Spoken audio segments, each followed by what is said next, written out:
Good afternoon. My name's Alex Spiro, and I'm counsel to Mayor Adams. This morning, we filed a motion to dismiss the bribery allegations in this indictment. I'm going to walk you through that this morning and some other matters. The alleged conduct does not support the bribery charge. And I want to talk at the outset about two fundamental facts that I think are not clear. The first is that in the events in question, Mayor Adams was the Brooklyn Borough President. He was not the mayor. He wasn't even the mayor-elect. And the position of Brooklyn Borough President does not have vast powers. In fact, it has, frankly, very little. To believe these prosecutors, you'd have to believe that the gentleman at the airlines 10 years ago, he was the one who predicted that Eric Adams, the kid from Brownsville who grew up in poverty, who served the city as a police officer, would one day be mayor. That he, as he is upgrading and giving these courtesies to Mr. Adams, that this was his plan. This was the agreement. It defies all logic, it defies common sense, and it isn't true. What is true is that Eric Adams has been known as the Outer Borough Mayor. He has been a voice for countless immigrant communities, Turkey too. And it's sad, frankly, to see him have that weaponized against him here. Second thing that I think needs to be clear at the outset is that gratuities are not federal crimes. Courtesies to politicians are not federal crimes. They do not violate federal law. Congressmen get upgrades. They get corner suites. They get better tables at restaurants. They get free appetizers. They have their iced tea filled up. That's just what happens. That's the truth. And we don't, in the law, leave these public servants to be asking themselves every single time, every single day they have any interaction with the public, is accepting this or taking that appetizer or not waiting in line a violation of federal law that subjects me to large prison sentences? We don't do that. That's why the law does not criminalize that. It would defy logic, it would make no sense, and so it doesn't. So the prosecutors then shift, and they say that, Eric Adams, he hid this secret of the airline upgrade corruption case, that he was hiding it from all of you New Yorkers. That's not true either. When he flew in his face and in his name, and he booked it on his credit card. And the fact that he didn't disclose those upgrades, the truth is, they didn't bother to check this, but the truth is you don't have to disclose upgrades. That's not one of the things you have to disclose. So I'm going to explain now how bribery works in real life. And I'll use an example. A businessman comes to New York City. He goes to the head of an agency. He says there's $1 million in the bag. I'm going to give you this $1 million, and you are going to give me a $20 million contract with the city. And that's the quid pro quo. That's how it works. And New Yorkers lose there. New Yorkers are harmed there because they don't necessarily get the right product at the right price. That's not what happened here. There was no quid pro quo. There was no this for that. The indictment alleges that then, 10 years ago, as Brooklyn Borough President, he got favors, and that at some point, then 10 years later, Turkish House. That's not a quid pro quo arrangement. There was no quid. There's no connection over this 10-year purported conspiracy of how those benefits have anything to do with 10 years later and the request at the Turkish House. There's no contemporaneous this for that. This is nothing more than basic courtesies that happen to members of Congress every day.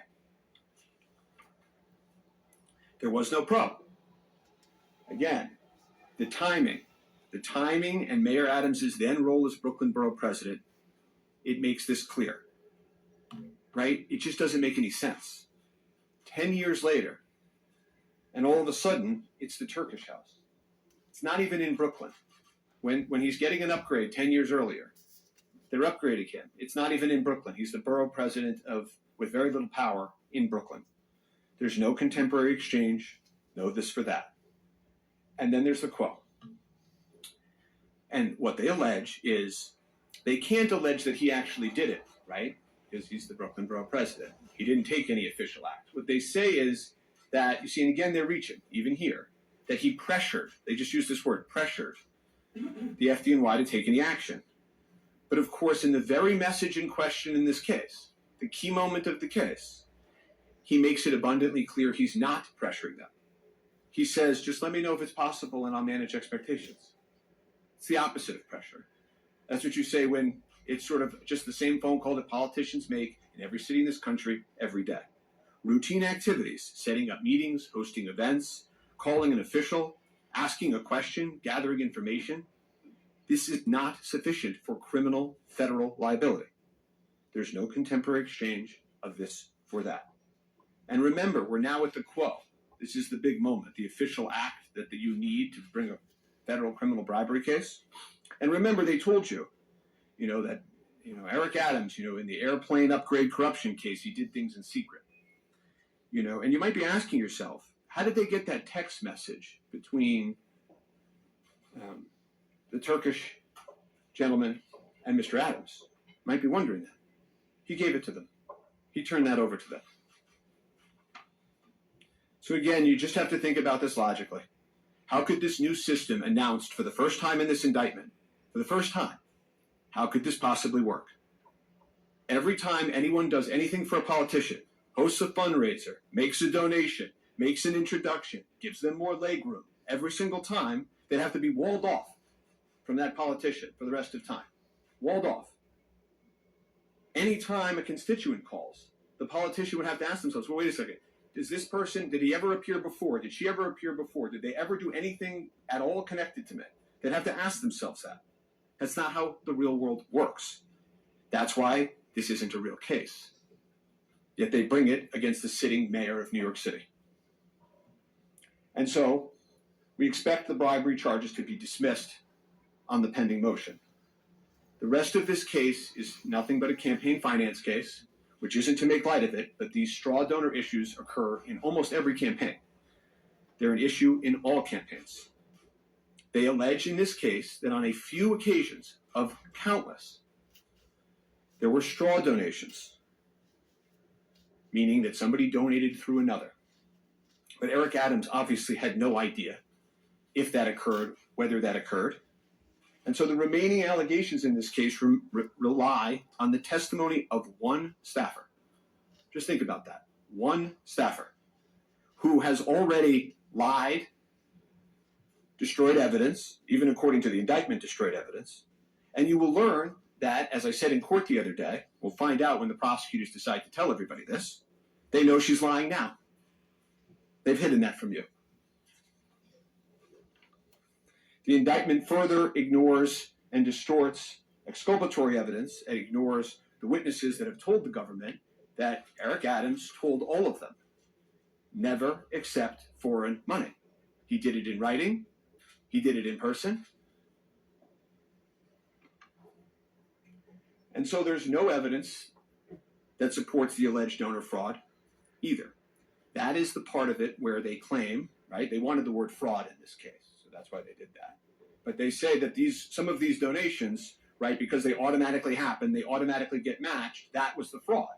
Of course, Eric Adams would have to know about this. He didn't know about this. And of course, the other thing that they leave out in all of this is logic. He had no incentive to do this. None.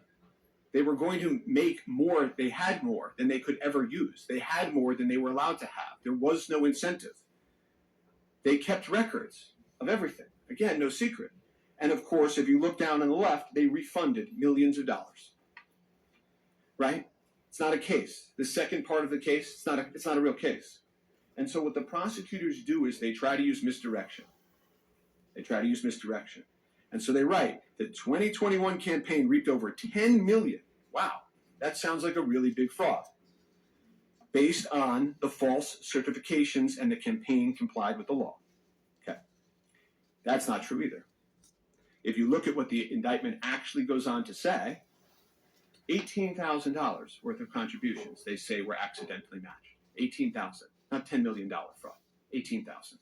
That was intentionally misleading.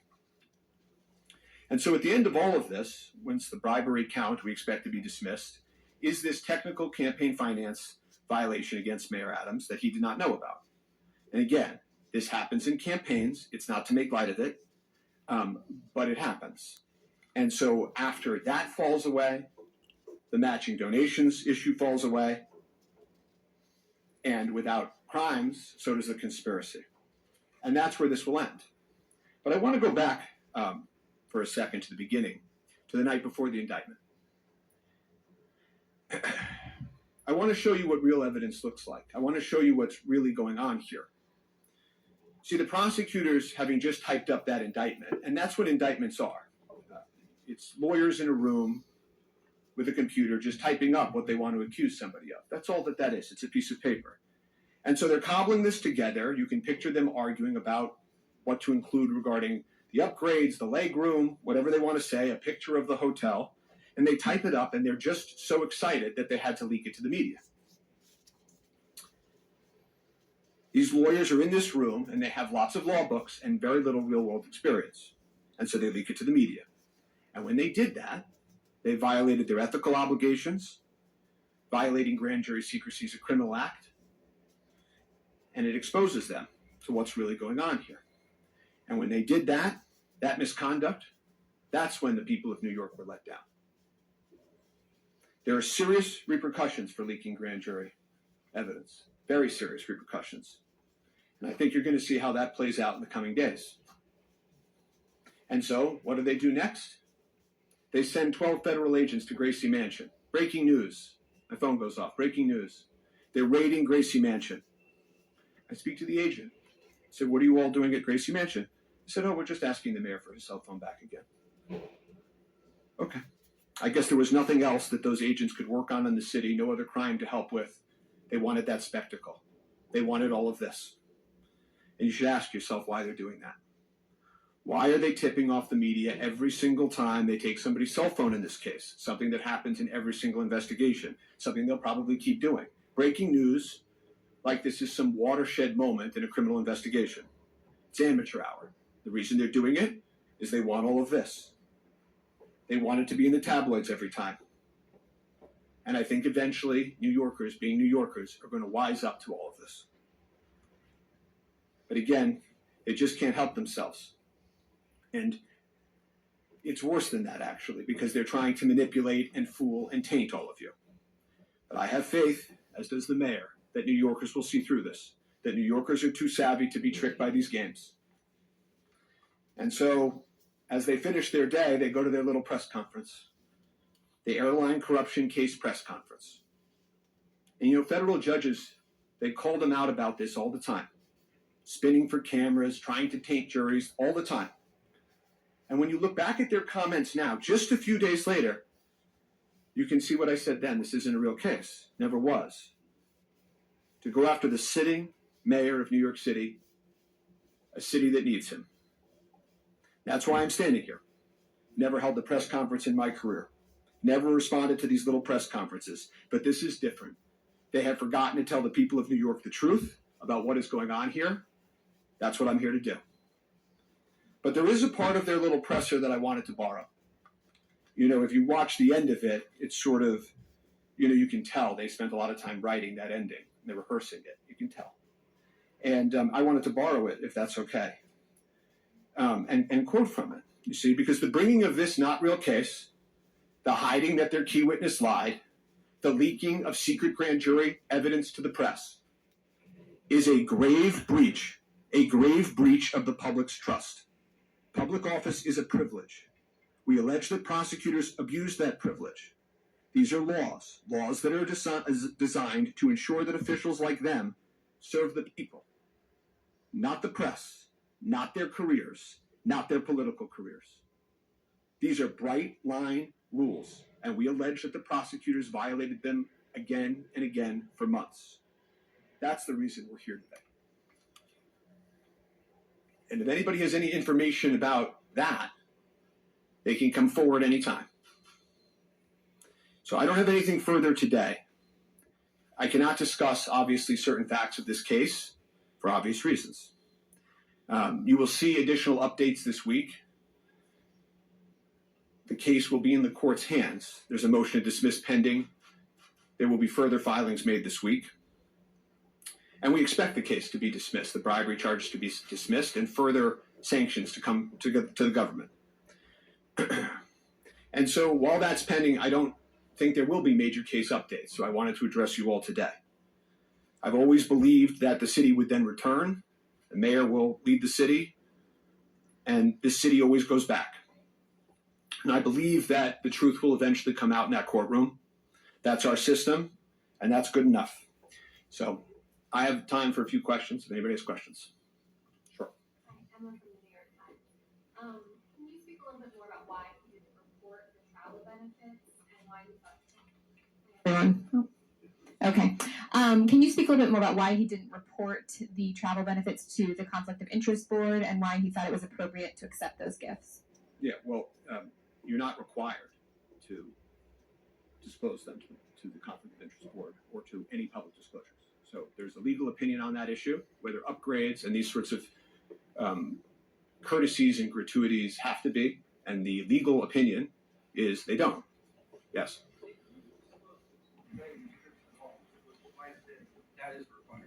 No, it isn't. Personal travel is not required to be disclosed, and the other thing that's not required to be disclosed is upgrades and things of that nature. I will also say that as we descend, there are cases that are like this case where politicians have been fined $10,000.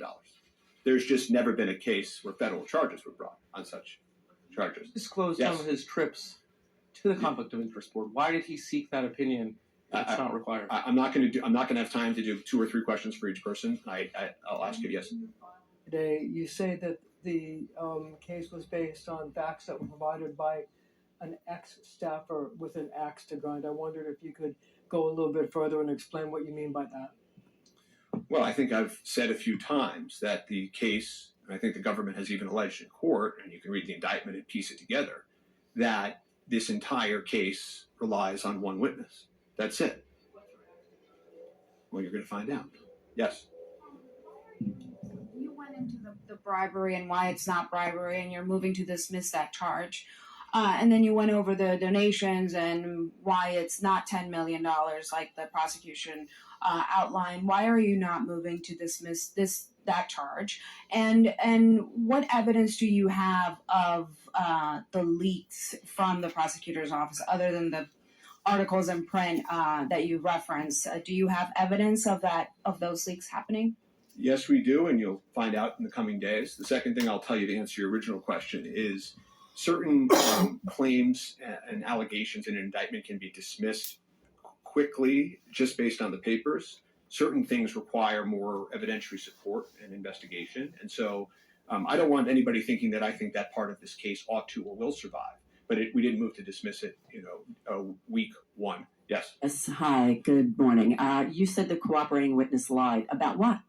You're going to find out. Or maybe the government will tell you. Well, you're elaborating based on your allegations and what's in the indictment. So why isn't she trustworthy, and what did she lie about? Well, forget trustworthy. That's a bigger, more complicated question in life. Their own indictment says that she lied. Right? The indictment, the passage that I showed on the board, says that she lied to the agents. Then says she destroyed her phone. There's another, even bigger lie that they haven't told you about. I'm wanting them to tell you because I'm watching the Brady clock, and I kind of want them to tell you. And then there's more lies that I think as this case unfolds, you'll say. What do you think it is? What do you think the lie is? Oh, maybe I know. Next question. You're not going to really tell us any of these falsehoods that you claim that Ron Abasova had told, but I just want to offer you the opportunity again. Can you shed some light on what these alleged lies are? On 2 other separate matters, is Brendan? I can't do 3 questions for everybody, or we're not going to. Okay. Let me answer that question. Go ahead. I think I've answered it, but I'll answer it a little bit maybe cleaner. The indictment, the government says she lied. It's not just me saying she lied. The indictment says that she lied when she first spoke to agents. Okay, I am telling all of you, and the government knows this, that she then lies again. Okay, about something very important, or I wouldn't keep talking about it. Okay. Third, you're asking me, well, what is the lie? The lie, the main lie, is that Eric Adams knew about anything having to do with this. That's the main lie. But there's lots of lies. About It's against. Could I just quickly ask something for clarity? Brendan McGuire, Boy Johnson, are they still representing the mayor? I'm not going to take multiple questions because then everybody's going to have multiple questions. Yes. Okay, it's against city conflicts of interest law to accept, as an elected official, to accept a gift above $50. I mean, that's just written in city law. Can you explain how it's not illegal that the mayor accepted many, many gifts above $50? In addition, the indictment specifically says on many pages, I'll say page 15, for instance, the mayor signed off on the scheme to accept foreign donations. Can you respond to that? And are you giving the mayor a discounted rate? Because we know you're a very high-priced, fancy lawyer. I think you make $2,000 an hour or something, which is great for you. You know, we all don't make that much, but whatever. Is he getting a discount, or is the city in any way, shape, or form paying for your salary? Let me try to answer those questions. The first is, I'm not an expert in conflict of interest or law. Okay, we have experts that weigh in on these things, and so does he. It is certainly not a violation of criminal law or federal criminal law. It's not even close. The Supreme Court last year clarified this forever and ever and a day. Second of all, I think we've said this already. City is not paying for his legal bills. Yes. This question was asked earlier, but how does your work relate to the work that was being done by Wilmer Hale? Are you working with them, or have you replaced them in some form? And also, when did you come on board for the mayor in this capacity? I know you were already representing him in the other case. Yeah, I will be trial counsel on this matter. Wilmer Hale is still involved. Yes. So you keep citing the Supreme Court ruling of Snyder. Are you concerned that that has to do with domestic issues? Are you concerned that this has to do with actual foreign countries interfering in our local elections here? Well, even that question relies on, and I'm actually going to go back to a question that was asked before, which is, what do I make of the indictment saying scheme? That's just a word that some prosecutor in office wrote into an indictment. There is no scheme. There is no foreign interference with elections. This is just a mayor who went to the outer boroughs and met with people in this city that more people should meet with, and had donations from lots of different members of the community across lots of different ethnic groups. And so there is no scheme, there is no foreign interference. This is all nonsense that is spun into this to try to turn a conflict of interest question or a disclosure question into a federal criminal case. Last question. We were speaking with the Brooklyn Borough President, Antonio Reynoso, this morning, who immediately assumed the position from Mayor Adams during that same election cycle. He said immediately upon taking office, he was offered multiple very fancy porcelain tea sets and lavish travel to Turkey, and he immediately said, this doesn't pass the smell test, turn it away. How do you expect to sell to a jury that the mayor didn't have some sense that this was wrong? I'm glad that he didn't take the porcelain set. If he had, it wouldn't have been a federal crime. And I'm not needing to sell anything because there wasn't a violation of federal law here. I have nothing further today. I can't sit here and answer more questions. Specific about And Brendan so McGuire. I appreciate everybody's time, and I will speak again at court on Wednesday. Thank you.